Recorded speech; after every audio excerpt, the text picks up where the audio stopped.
publicité, ça prend pas la scène.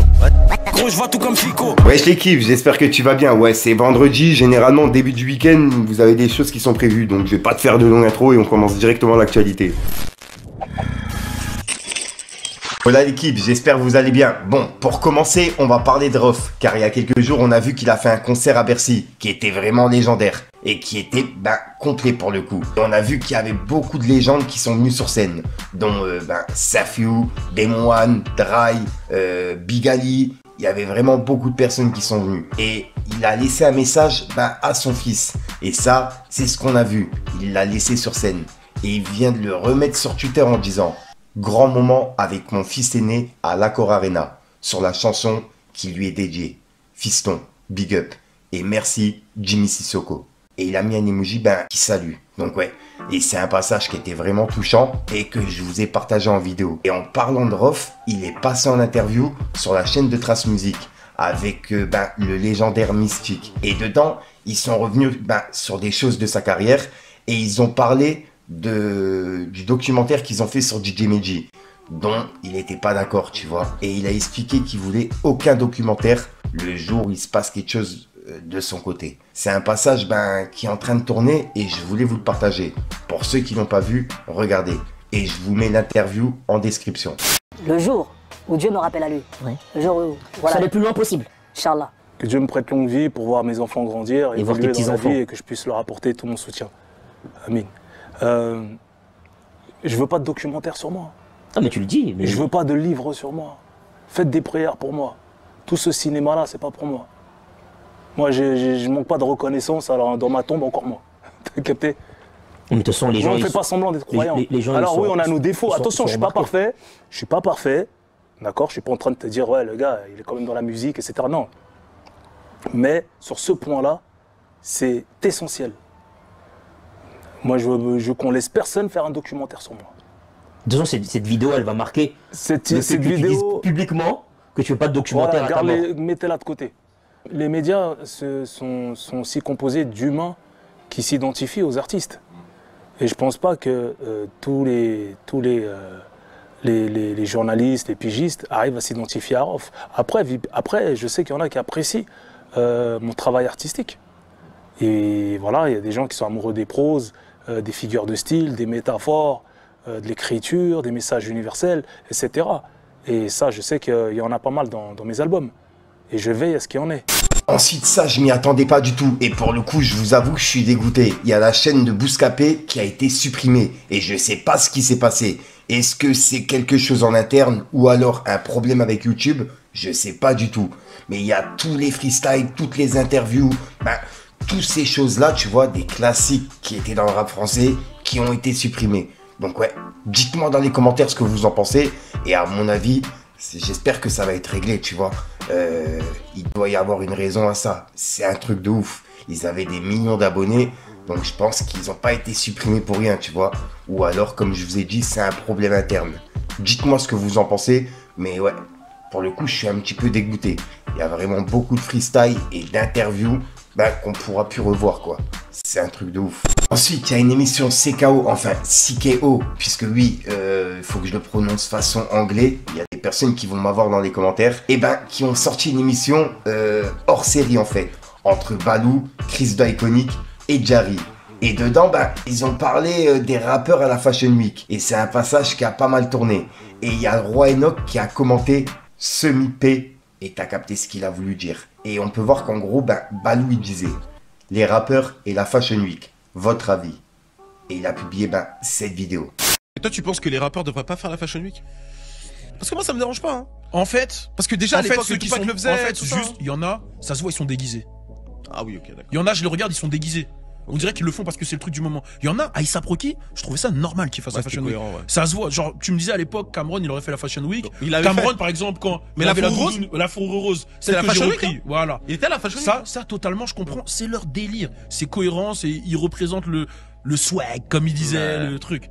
Mais il y a des mecs on dirait ils sont déguisés. Il y a des mecs, on dirait, ils y vont parce que il faut y être, il faut truc. Et la vie de la mère, il y en a, tu les regardes, ils sont déguisés. Après, tu les vois, ils sortent de la Fashion Week, ils sont en jogging. Tu vois, même quand ils portent le truc, ils sont comme as, tu vois, ils sont pas bien, ils savent pas comment marcher. Ils sont là, ils sont assis, ils regardent, ils voient des mecs passer en slip, ils savent même pas où ils sont. Il y a des mecs, ils arrivent, ils font des défilés, ils sont en legging. Eux-mêmes, ils sont là, ils regardent. Ils font genre parce qu'ils ont vu qu'il faut être comme ça. Ils font genre ils sont sur leur téléphone. Mais tu vois qu'ils sont déguisés. Ouais. Mais c'est ça que je trouve nul. Va pas parce que tu dois être là.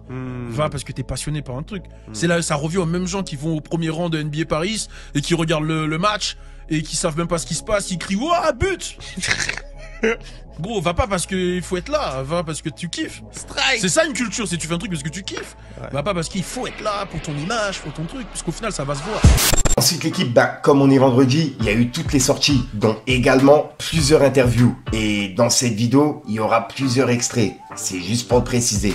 Et là on va parler de NASA et passer en interview sur la chaîne Le Flow. Et dedans, il a expliqué qu'il aimerait bien faire un petit one-man show. En gros, un délire humoristique sur scène. Donc ouais, vu que sur Snapchat, etc., ça fonctionne pas mal, faudrait voir sur scène en fait. Il a expliqué ça en interview. Donc pour ceux qui l'ont pas vu, je vous passe un extrait et je vous mets l'interview en description. C'est sur la chaîne Le Flow. Ouais, et j'ai même aussi une idée, t'as vu, je le dis souvent. Je vais essayer, ça c'est un truc pas sûr. Hein. Tu connais, Dinaza, il rigole et j'aimerais bien faire un petit one-man show. Ouais. Dans le concert. Ouais, on sait que c'est moins de 5 minutes. T'as eu moins de 5 minutes quand même, vous n'êtes pas venu pour ça, c'est vrai. Mais vous aimez ce côté, ça veut dire tout le temps on me dit, je vais essayer, après je garantis rien, je vais peut-être pas le faire. Mais on verra. C'est dans un coin de ma tête. Quand même une info. Oui, non, c'est dans un coin de ma tête. Moi, je fais pas beaucoup de surprises, hein, je dis tout. Hein. Ouais. Moi, je suis un mec, je dis tout en fait, tu vois. Mais en fait, les one man, tu les fais déjà un peu sur Snap. Ouais, sur Snap. Mais t'as vu, parce que sur Snap, c'est instantané, tout ça. Voilà. J'aime bien rebondir, je vais voir un truc, oh, attaque, tu vois ce que je veux dire. Mais c'est pour ça que je dis, ceux qui font rire, vraiment en one man show, ils sont forts. Hein. Ah, c'est dur. Ah non, c'est dur, hein. Ils sont forts. Mais c'est pas pareil en vrai. On va essayer, tu vois. C'est en direct. Ouais, moi, c'est du direct. Ensuite, pour les personnes qui ont vu ma story Instagram, ouais, cet après-midi, j'ai écouté l'album de Lacrim qui s'appelle Repro et j'ai pris une vraie baffe. Il était vraiment lourd de fou et j'ai une petite mention spéciale pour le son avec Oli. Je vous invite à l'écouter et vous m'en direz des nouvelles dans les commentaires. Bon, pour parler de Lacrim, il y a un pop-up store qui a lieu demain, en gros le 8 février, samedi, de 14h à 18h. Et c'est au 8 Square Sainte-Croix de la Bretonnerie. Et c'est dans le 75 à Paris. Donc voilà, donc pour les personnes intéressées, ça a lieu demain. Et en parlant de son album, il y a un son et dedans, il a repris le sample de Talak, tu vois, de Booba. Et c'est pour l'intro de Repro.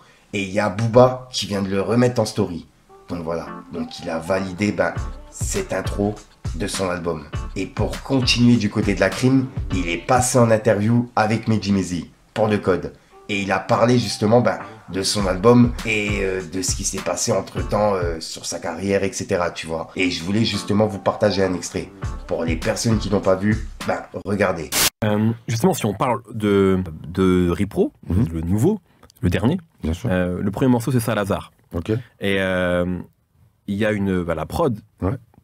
Fait forcément penser à un classique du rap français, Talak, de Booba. Ouais. Pourquoi tu as voulu reprendre ça? Est-ce que c'était un morceau que tu kiffais, que tu as beaucoup écouté? C'est une forme d'hommage. Qu'est-ce qui a motivé ce... L'énergie du morceau. Parce que on dit souvent, c'est l'intro. Souvent, Talak, elle est vue comme peut-être la plus grande intro du rap français. Tu vois. Ouais, tu l'as dit. Ouais. Pour moi, c'est la plus grande intro du rap français. Okay. Donc, c'est juste... faut mettre une énergie dans une intro. Tu vois. Moi, je pense pas avoir commencé mes projets en me disant allez, je dois faire une intro. La prod, tu vois, la configuration du morceau, refrain par refrain, l'énergie. T'as un discours quand même, tu vois, dans une intro, tu vois. Cette énergie, quand j'écoute ce morceau de Talak, je l'ai jamais retrouvé ailleurs, tu vois. Ah ouais, okay. Donc j'ai voulu juste essayer de prendre un peu de cette énergie pour avoir l'intro de Repro, tu vois. Okay. Voilà.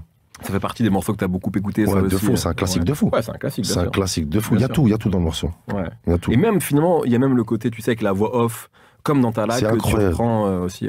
La voix off, elle fait peur. Ouais. Il parle de cet ours, il fait peur. Ouais, tu vois. Ouais, de ouf. Ouais. Ensuite, cet été, il y a un nouveau festival qui va avoir lieu et c'est le festival Hypnoptize. Et il y a plusieurs rappeurs qui sont déjà prévus pour cet été.